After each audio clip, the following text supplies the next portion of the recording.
অনেক বছর আগের কথা। মোহনপুর নামক গ্রামে বিমল এবং অমল নামের দুইজন বাবা এবং ছেলে বাস করত। একদিন অমল তার বাবা বিমলের কাছে গেল এবং গিয়ে বলল, বাবা, আমিও তোমার সঙ্গে মাঠে চাষ করতে চাই।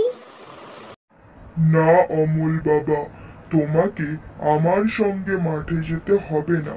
তুমি স্কুলে পড়াশোনা করছো, আমি চাই তুমি অনেক শিক্ষিত হয়ে ওঠো এবং একজন ডাক্তার হও।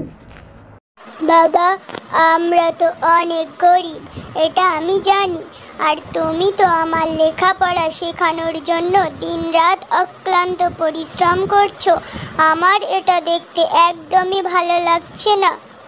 শোনো অমল বাবা, তুমি পড়াশোনা না করে মাঠে চাষ করতে গেলে আমি খুশি হব না।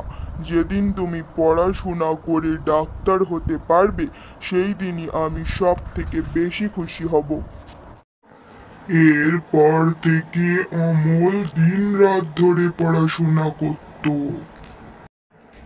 এরপর কেটে যায় কয়েক বছর। অমল অনেক বড় হয়ে যায়। অমল একদিন তার বাবাকে গিয়ে বলে,